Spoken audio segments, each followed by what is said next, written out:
The galaxy had always looked down on humanity. Earth's inhabitants, once a thriving civilization, were now considered an insignificant species in the grand cosmic order. The Galactic Empires, the Verker Dominion, the Zetsta Collective, and the Archon Alliance, had long dismissed humanity as weak, primitive, and no match for their advanced technology and military might. But they had underestimated humanity's greatest strength, its unwavering resolve. It all started on a seemingly quiet day in 2457. Earth had already suffered countless invasions, each one more devastating than the last. The Verker Dominion, with their towering warships and ruthless tactics, had long viewed Earth as a prime target for resources. The Zetsta Collective, a race of insectoid conquerors, saw the planet as an easy acquisition to expand their empire. The Archon Alliance, a vast federation of militaristic races, viewed humans as little more than an anomaly in a sea of advanced civilizations. For centuries, humanity had been pushed to the brink of extinction, its once proud cities reduced to ruins. But there was one thing the invaders hadn't counted on: the human spirit. Earth's resistance movements, scattered and disorganized, had begun to grow, fueled by the burning desire to protect their home and prove that they would not be easily defeated. Dr. Evelyn Kessler, a brilliant scientist who had long studied the enemy forces, was one of the first to realize that humanity's true strength lay in their adaptability.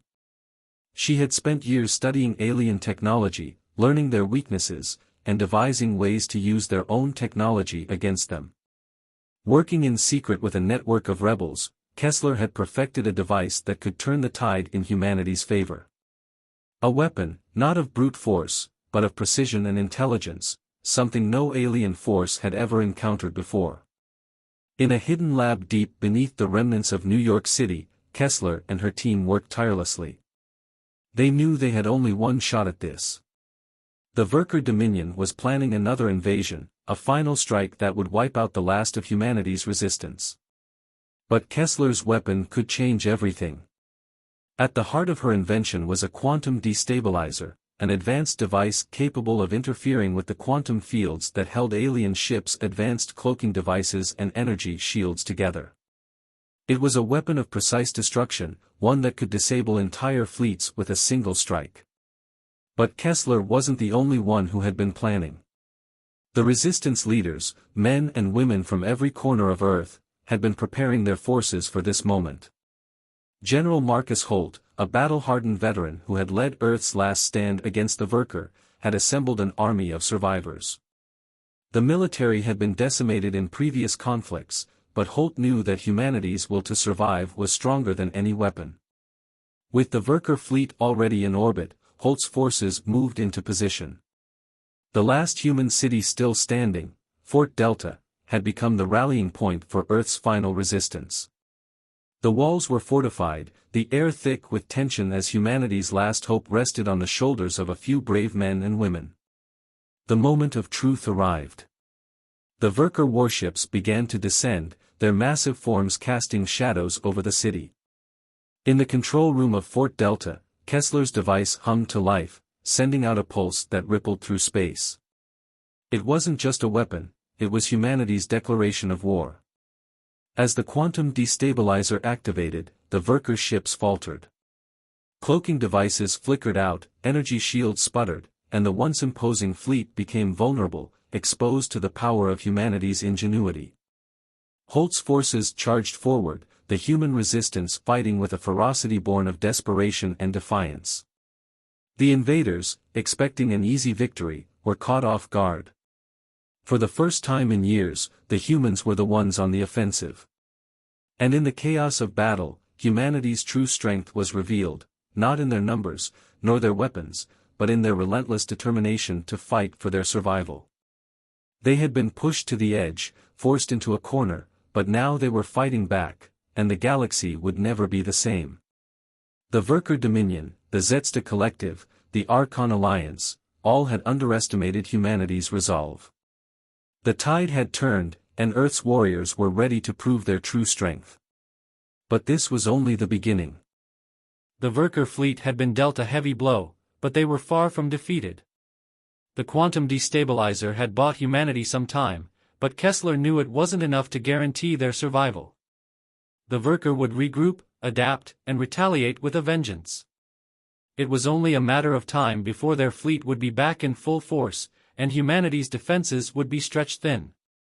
General Marcus Holt stood on the balcony of Fort Delta, overlooking the vast wastelands that had once been thriving cities. He knew the cost of this victory. Many of his soldiers had died in the first wave of the Worker assault, and many more would fall before this war was over. The loss of life was staggering, but Holt had made a promise to those who had given everything: he would not let humanity fall. Holt's thoughts were interrupted by the sound of Kessler's voice coming over the comms. "General, we need to move quickly," she said, urgency in her tone. "The Worker are regrouping faster than we anticipated. If we don't strike now, they'll be able to send reinforcements from their homeworld." Holt nodded grimly. "We'll have to take the fight to them. No more hiding, no more waiting for them to come to us. We're going to hit them where it hurts." A plan began to take shape in Holt's mind. They couldn't rely on Earth's defenses alone. They had no fleet, no massive armies, only small, scattered pockets of resistance. But Holt had an idea. What if they could turn the Workers' own advanced technology against them? What if they could infiltrate their ranks and cause chaos from within? He called together his most trusted officers, including Colonel Tessa Ruiz, a seasoned tactician who had survived multiple Worker invasions, and Lieutenant Michael Carr, a skilled hacker who had already managed to infiltrate alien communication systems on several occasions. Together, they devised a plan to attack Worker supply lines and sabotage their reinforcements. Meanwhile, Kessler worked tirelessly in her lab, refining the quantum destabilizer.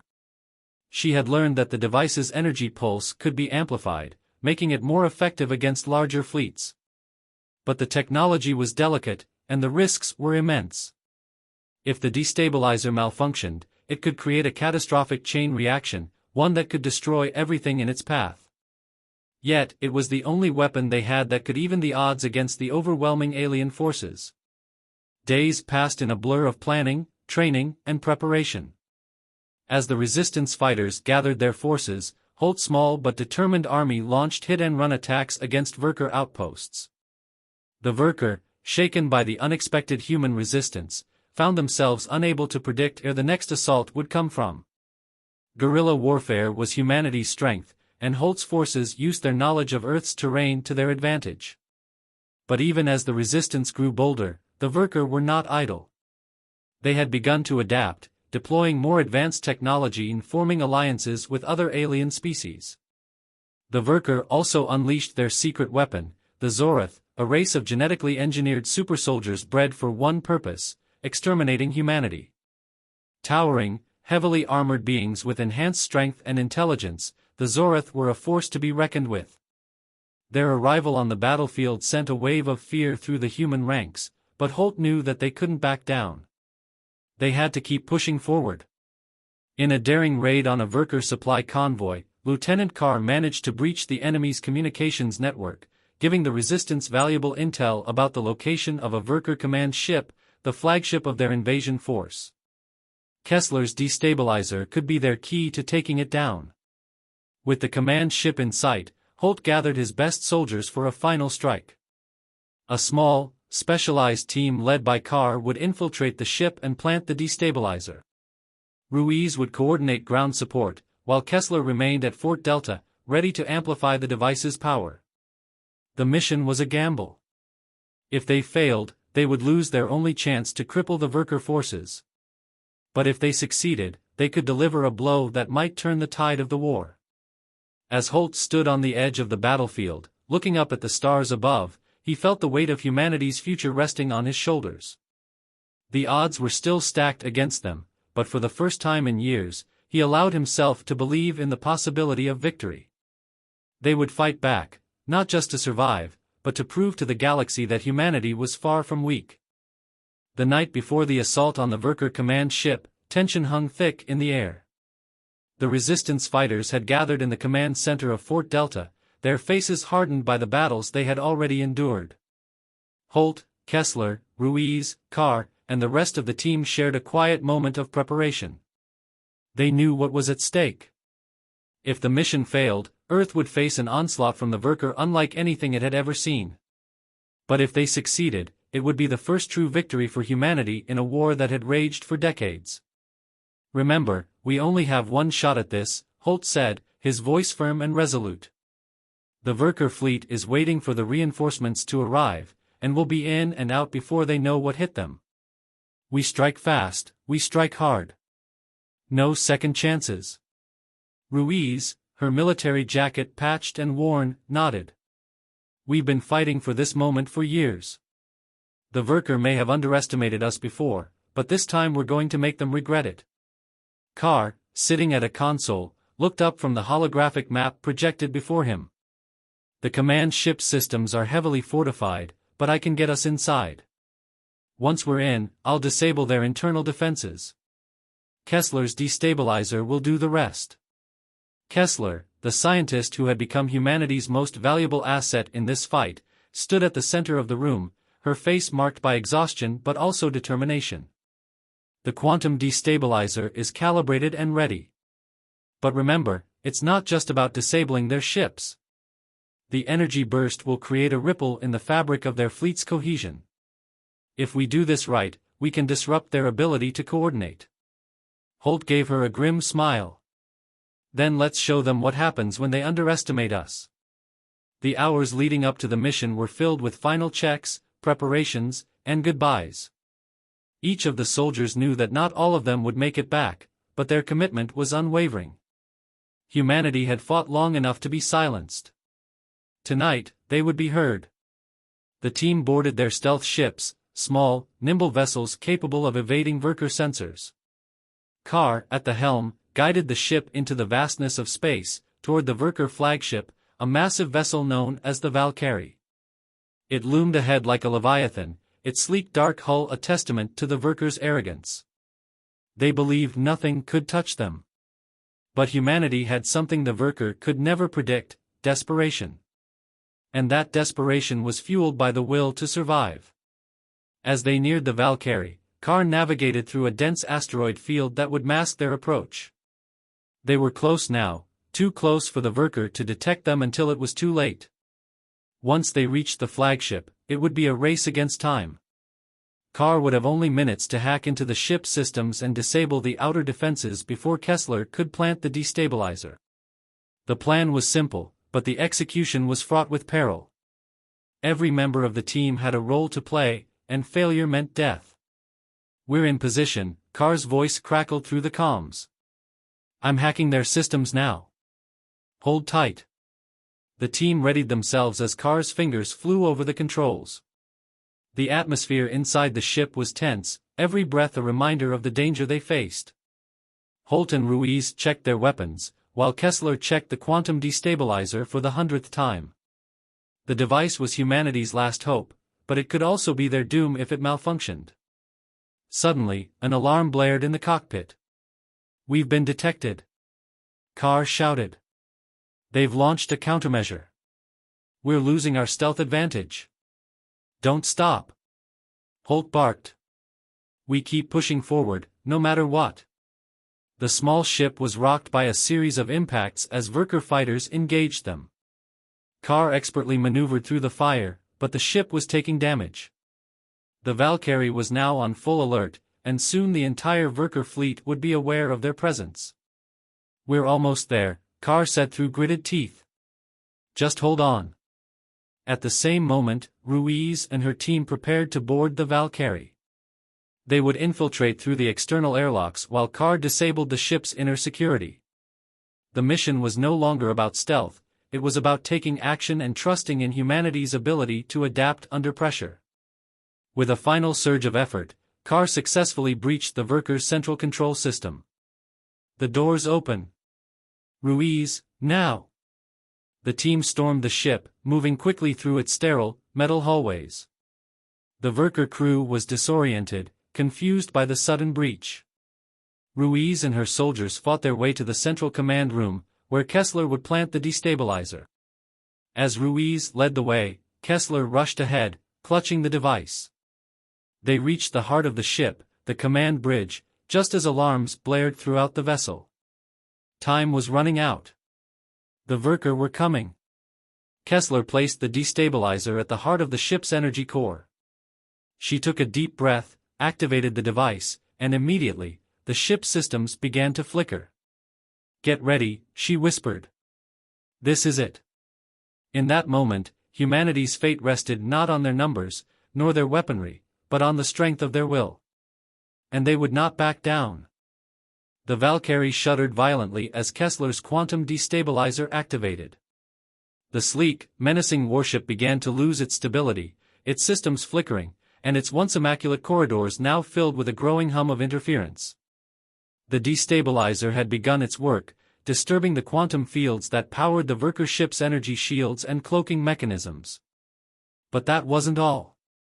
The pulse would also disrupt the Verker's ability to communicate and coordinate, throwing their entire fleet into disarray.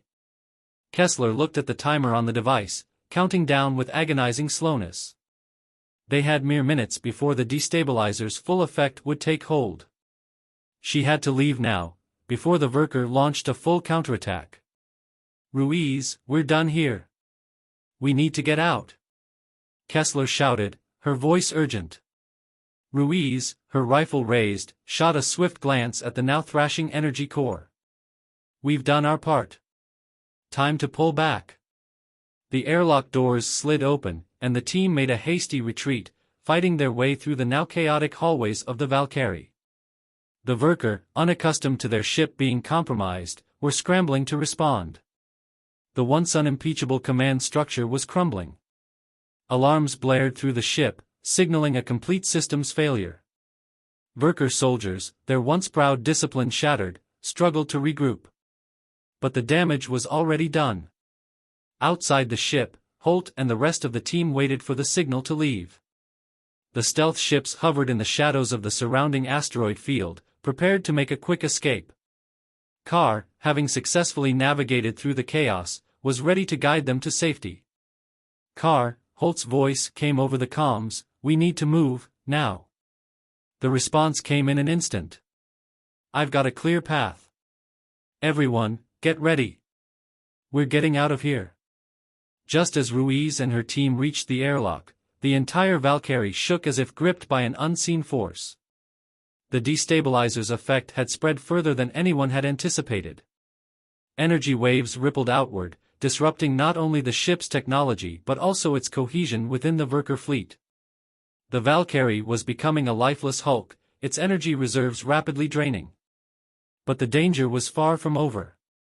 In their attempt to escape, Ruiz and her soldiers encountered a squad of Zorith, the genetically engineered super-soldiers sent to reclaim the ship.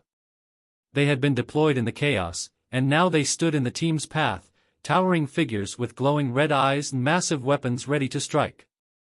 There was no time to hesitate. "Move!" Ruiz shouted as she opened fire, her shots striking one of the Zorith dead on, but the creature barely flinched. The armor was too thick, and the Zorith were too strong. The battle raged fiercely as the team held their ground, using every ounce of their training to fend off the assault. The Zorith's monstrous strength and agility were overwhelming, but humanity's grit and determination were even stronger. Holt's voice crackled over the comms. "I'm sending reinforcements, hold on."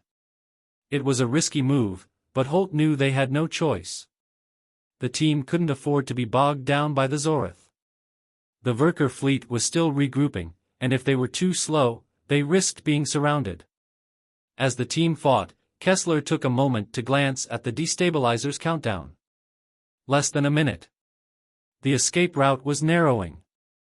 "We can't hold them off much longer." Carr's voice was strained as the last remaining Verker forces swarmed into the corridor. Ruiz made a split-second decision. "We can't wait for reinforcements. We go now." The team made a desperate dash for the airlock. They fought their way through the Verker, taking down everything that came in their path, but the Zorith were relentless, pushing them back. With only seconds left on the timer, Kessler reached the final corridor, her pulse racing. The moment she stepped into the airlock, Carr slammed the button, sealing the door behind them. "We're clear," Carr announced, but the urgency in his voice told them it wasn't over yet. The Valkyrie was still alive, and it was far from being neutralized. The escaped ships shot out from the Valkyrie's belly, darting back into the asteroid field where the remaining Verker forces had been unable to follow. But the pulse from the destabilizer had already caused a chain reaction among the Verker fleet. Their warships began to break apart, their energy shields flickering in and out, and their coordination faltering. The invasion force was disintegrating, crippled by humanity's surprise weapon. The team's ships were far from safe, though. Verker fighters, undeterred by their fleet's growing chaos, launched one last attack, hoping to take down the human escapees. But Holt, having anticipated this, was ready. His forces, hidden in the shadows of the asteroid field, moved in and engaged the Verker fighters head-on, taking them down one by one. Within moments, the remaining Verker ships were in full retreat. The Valkyrie, their flagship, now lifeless in space, drifted through the void. "We've done it," Holt said, his voice filled with relief and disbelief. "We've actually done it." But as they watched the Verker fleet scatter into the distance, Kessler's mind raced. The destabilizer had worked, far better than anyone had expected. But this victory, hard-won and costly, was only the beginning. The Verker would come again, angrier, more desperate. Humanity had proven that they were far from weak. They had shown the galaxy that no matter the odds, no matter the power stacked against them, they would fight back and win. But the war was far from over. The victory against the Verker fleet was nothing short of miraculous, but it was only the first step in a long, arduous journey.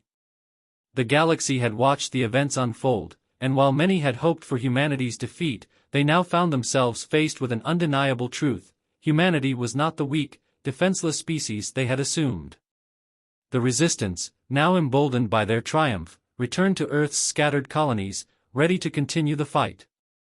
The remnants of the Verker fleet were still recovering from the destabilizer's catastrophic effect, but they wouldn't remain disbanded for long. If anything, they would be more determined than ever to crush the humans who had dared to defy them. Holt's command ship, the Vanguard, entered the atmosphere of Earth's primary colony, New Alexandria, after a long journey back from the battlefield. Inside, the small but unified fleet of humanity's survivors had gathered to regroup. Holt stood on the bridge, gazing out at the planet below, now a world forever altered by war. "We've done what we set out to do," Holt said, his voice echoing through the hushed command deck. "But don't let this victory cloud your judgment. We've only made the Verker angry. Their retaliation will come." Kessler, standing next to Holt, was still analyzing data from the destabilizer's effects. "The quantum destabilizer was far more effective than we thought. If we can refine the technology, we could disrupt any fleet, anywhere in the galaxy. The key will be making sure the Verker can't reverse engineer it. We have to stay ahead of them." "We will," Holt replied, "but we have to do it fast. I don't need to tell you that the Verker won't let this stand. We'll need new alliances, new strategies, and more firepower if we're going to survive the coming storm." Meanwhile, across the galaxy, the Verker High Command was in turmoil. The devastation humanity had caused was still being felt. Their flagship, the Valkyrie, lay in ruins, a symbol of their failure. Their losses were immense, and the fear that humanity might soon rise to challenge their empire was becoming a harsh reality. In a dark, cold chamber aboard a Verker dreadnought, Supreme Commander Varric paced restlessly. His sharp features were twisted in a mask of rage. He had never known defeat until now, and the sting of humanity's defiance burned through his veins like fire. "They should have been crushed," Varric hissed. "How could a species so primitive withstand us? How could they have outwitted us?" His advisors, silent and fearful, shuffled nervously as the Supreme Commander turned his piercing gaze on them. "It's clear now," Varric continued, his voice low and menacing, "we underestimated the humans. Their ingenuity, their ability to adapt, it's far more dangerous than we anticipated. They've gained an upper hand, but we will not let this stand." Varric's plan had always been one of domination through sheer force, but now he knew that he needed to play a more dangerous game. The Verker would have to evolve. If they couldn't defeat humanity with their brute strength, they would use their intelligence, their resources, and their alliances. We will break them, Varric promised, his eyes burning with resolve. But we will do so in ways they cannot foresee. We will strike when they least expect it. And when the time is right, we will destroy Earth, once and for all. Back on New Alexandria, humanity's leaders were far from resting on their laurels. Holt, Kessler, Ruiz, Carr, and the rest of the command team gathered around a massive holographic table, analyzing the data they had collected from their victory. "We've learned a lot," Ruiz said, tapping her fingers on the table. "The Verker are not invincible. They can be beaten. But their next move will be more calculated. We've shown them that we're not afraid to strike first, but we need to be ready for anything they throw at us." Carr, who had spent the past few days intercepting Verker communications, spoke up. "They're scrambling to rebuild. They've already called in reinforcements from their allied species. They've also started developing new technologies. They're going to come after us with everything they've got. If we don't prepare, we're finished." Holt glanced around the room, his gaze steady and unwavering. "We have to do more than prepare. We need to take the fight to them. We'll build an alliance. There are other species out there, species that have suffered under Verker rule. If we can unite them, we might stand a chance." The plan was simple but dangerous. Holt and his team would travel to the farthest reaches of the galaxy, seeking out allies from races that the Verker had subjugated. Some of these species had long since given up on resistance, but others were waiting for an opportunity to rise again. Humanity's victory had shown them that even the most powerful empires could be brought to their knees. Ruiz had her doubts. "It's a long shot. Some of these species may not even trust us. And the Verker won't sit idly by while we make new alliances." "I know," Holt replied. "But the longer we wait, the stronger the Verker become. We need to act now." With their mission clear, Holt and his team began preparing for the journey to forge an intergalactic coalition. They would face hostile worlds, deep space anomalies, and the ever-present threat of Verker retaliation. But humanity's spirit was unyielding. They had proven they could strike a blow against the Verker. Now, they would prove they could unite the galaxy against them. As they departed from New Alexandria, Kessler gazed out the viewport, her thoughts focused on the future. The quantum destabilizer had given humanity a taste of what was possible, but the real battle was just beginning. Humanity had fought back and shown the galaxy that it was not weak. But now, they would show the universe what they could achieve when they fought together. And they would do it not just to survive, but to win. The galaxy was about to learn just how unstoppable humanity truly was. The vastness of space stretched out before them, a canvas of stars, nebulas, and distant worlds. The ships carrying Holt and his team skimmed through the void, crossing light years with purpose and determination. As they journeyed deeper into the galaxy, humanity's resolve was tested, not by their enemies, but by the unknowns that lay ahead. Holt stood at the helm of the Vanguard, watching as the stars warped and twisted in the faster-than-light jump. His mind was focused not on the journey itself, but on what awaited them. Each new planet they approached held a potential ally, or a potential enemy. Time was their greatest enemy now. The Verker would not give humanity the luxury of time to prepare for their next strike. The plan was clear. Holt and his team would travel to 3 key systems, each home to a different species that had once been subjugated by the Verker. The first was the Erythran system, a desolate world known for its fierce warriors who had been crushed under the weight of the Verker's iron fist. The second was the Tizhari system, inhabited by an ancient, technologically advanced race whose civilization had been crippled by the Verker's genocidal campaigns. And the third, the most perilous of all, was the Exilian system, home to a race of hyper-intelligent beings who had once been allies to the Verker, until a betrayal had turned them into bitter enemies. The Vanguard dropped out of faster-than-light travel in the Erythran system, its gray hull reflecting the dim light of the distant star. Holt had no illusions about what awaited them here. The Erythrans were not a peaceful species, their history was filled with war and conquest. But under the Verker's oppression, their once proud civilization had been shattered, and they had retreated into isolation. Convincing them to fight again would not be easy. "We're coming in hot," Carr's voice came through the comms. "Erythran ships are on high alert. They haven't seen a human ship in years." "Then we'd better make a good first impression," Holt replied, steeling himself for the inevitable confrontation. The Vanguard was hailed by an Erythran warship as it approached the planet. The voice that crackled over the comms was harsh, demanding, and full of distrust. "Unidentified ship. State your intentions or prepare to be fired upon." Holt's fingers hovered over the controls.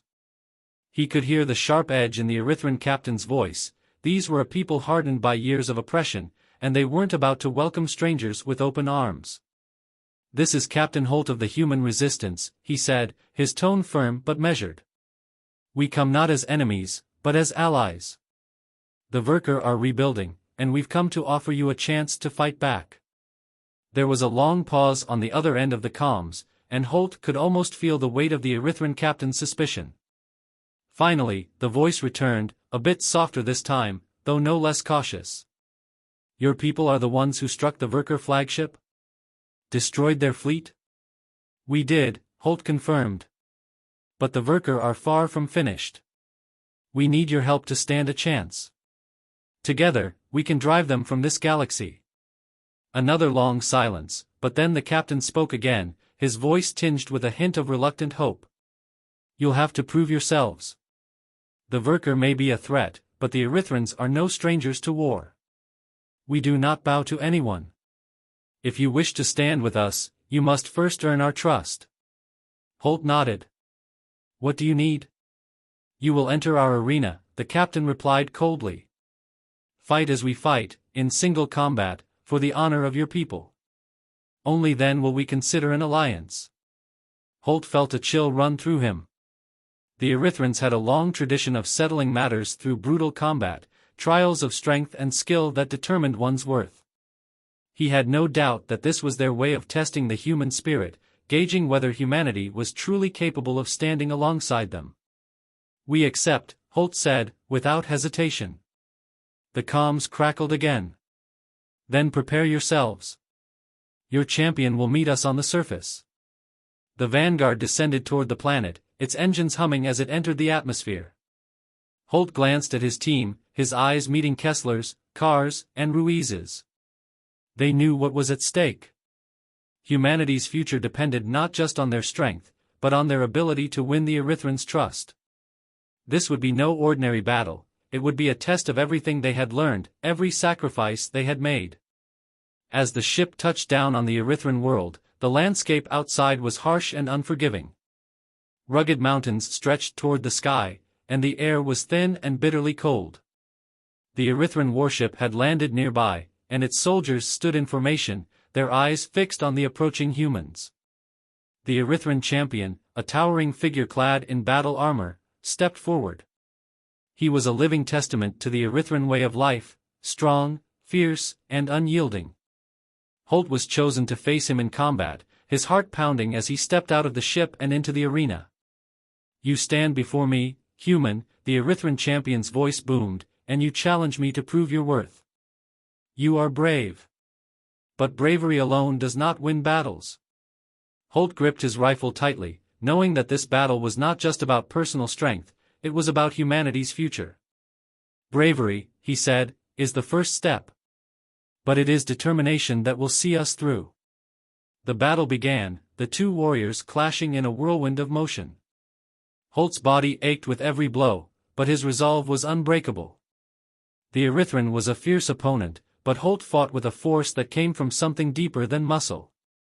He fought for Earth, for the countless lives that depended on him, and for the hope that humanity could stand alongside the galaxy's greatest species.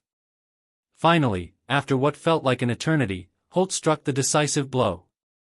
The Erythran champion fell to the ground, breathing heavily but alive. Holt stood over him, chest heaving. "We may not have the strength of your people, but we have the will to win. And that makes us stronger than any opponent." The Erythran captain watched, his eyes narrowing. Slowly, he nodded. "You have proven your worth, human," he said. Your people have earned our respect. We will stand with you. As the Erythrans agreed to join their cause, Holt felt a surge of hope. This was only the beginning, but the first victory in forging the galaxy-wide alliance humanity needed to stand against the Vyrkr. And with each new world they reached, humanity's strength would grow. But the Vyrkr were watching, and they would not give up their conquest without a fight.